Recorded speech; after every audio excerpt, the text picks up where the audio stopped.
All right, so moving on to the final segment, I'll be sharing my fight prediction for UFC 309, the main event of UFC 309 between Jon Jones and Stipe. So I apologize, I cannot say Stipe's last name to save my life. So the whole segment, I'll just be saying Stipe. I apologize in advance. But we will be seeing Jon Jones defend his heavyweight championship against Stipe in the main event of UFC 309. So these are my following storylines heading into this heavyweight championship fight. Can Stipe become a three-time heavyweight champion? Now, Stipe is 42 years of age and he's still active. He's one of the greatest heavyweights of all time. I mean, just to name a few that's on Stipe's resume, he's defeated DC twice. He's defeated Francis Ngannou. That's just to name a few things that he's done at the heavyweight division. He's a two-time heavyweight champion. The only problem is with Stipe, he's been inactive since 2021 when he got knocked out by Francis Ngannou. Now, we're going to see if he can deliver another victory in his UFC career, become a world champion one more time, defeating the all-time great Jon Jones. We're going to see if Stipe can win the heavyweight title in the main event of UFC 309. Now, next storyline is, will this be Jon Jones' final fight in his UFC career? Jon Jones is the greatest MMA fighter of all time.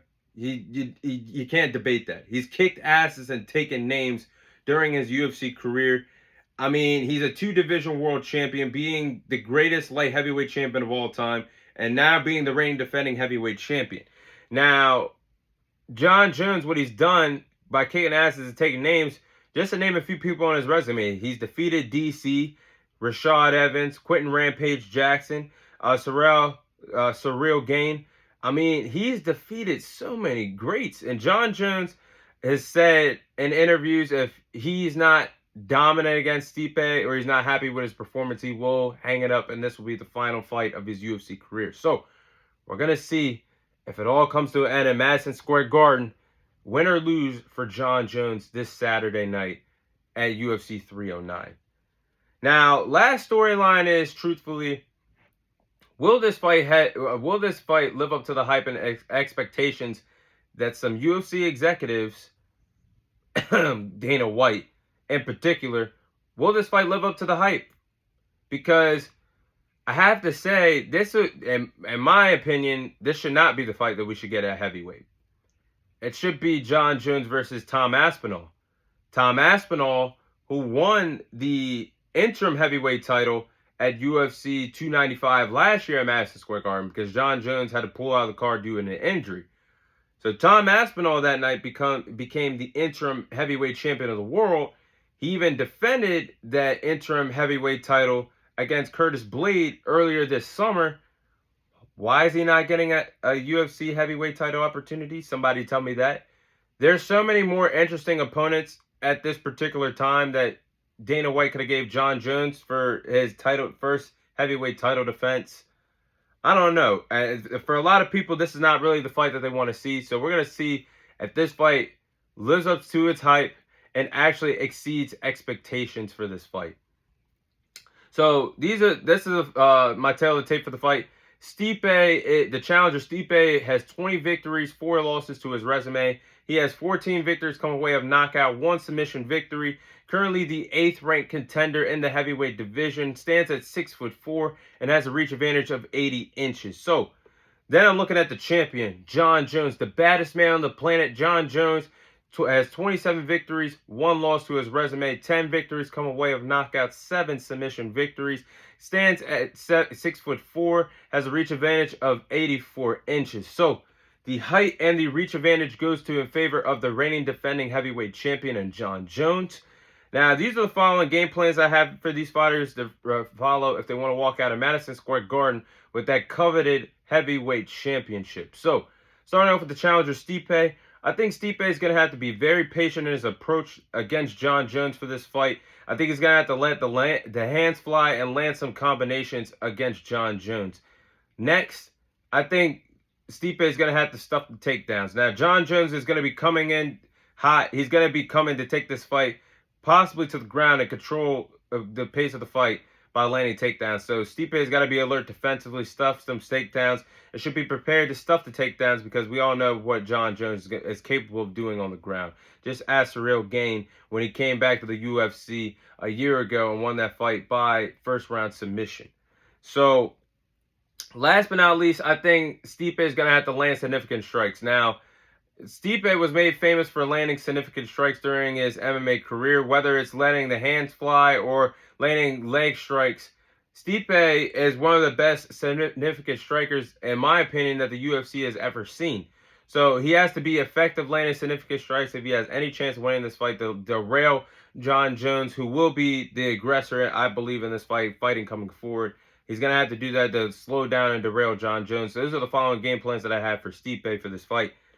Now, for the champion, Jon Jones. I think Jon Jones is going to have to out-wrestle Stipe. Now, Stipe, don't sleep on him. He's an amazing wrestler in his own right. But Jon Jones is one of the best grapplers and wrestlers that the UFC has ever seen. And that's one of the reasons why he's labeled the greatest of all time to a lot of people. And I think Jon Jones should tap into that wrestling background, shoot for takedowns, and control the pace of the fight on the ground, aiming for submissions or landing strikes on top and mount control, side control. I think that could be a key ingredient for Jon Jones to win this fight against Stipe. Now, next, I think Jon Jones is going to have to use his height and reach to his advantage in this fight, landing the strikes, using the reach. And I think that could be in favor of him, landing strikes, landing the stiff jab. Jon Jones has an incredible jab. And landing straight rights. I think if he does that, using his reach in his favor, boom, stiff jab, or landing the straight rights. And I think that could be a real key ingredient for him defeating Stipe. Now, last but not least, I think this is Jon Jones' world to control the pace of the fight. When Jon Jones, you are the baddest man on the planet. When you're in full control of the fight, when you're controlling the pace of the fight, walking down Stipe to intimidate him, I think Jon Jones, I think that's his world, his bread and butter. Controlling the pace of the fight, intimidating his opponents, making his opponents second guess on what he's going to do, and making adjustments on the fly. I think Jon Jones has a good chance of winning this fight if he follows those following game plans. But with that being said, I'm going to go with Jon Jones to win this fight by knockout, defeating Stipe in the second round to retain his heavyweight championship. I don't believe this will be the last that we see of Jon Jones, but I do believe that this will be the end of the road for Stipe at UFC 309. Now, I do believe that this fight would have been so much better if Stipe was more active and way younger, because Stipe has not been in the octagon since 2021 when he got knocked out by Francis Ngannou. He's been inactive for 3 years. So that's why I favor Jon Jones putting away Stipe with under 2.5 rounds. And I think that Jon Jones is just gonna make it a short night in the office. I think we're gonna see another dominant performance by Jon Jones. He could use his height and his reach advantage to land strikes during this fight, use the stiff jab, land the overhand right for him to land strikes during this fight. I think Jon Jones is going to have a lot of success in the grappling game as well. I think he's going to wrestle Stipe. If he lands some takedowns, that could lead to Jon Jones being on top and mount control, landing significant strikes, landing elbow strikes, and mount control, side control, or that could open the door for Jon Jones having another submission victory. So I think it's going to be a short night in the office for Jon Jones. Get your popcorn ready. Don't blink, because it's going to be a short main event at UFC 309 with Jon Jones successfully retaining the heavyweight title against Stipe. But that is my Jon Jones and Stipe fight prediction, and that is all the time I have for you guys today. Thank you guys for watching. Thank you guys for listening. This is your host, Thomas Tyree, signing off, and I'll see you guys on next week's episode.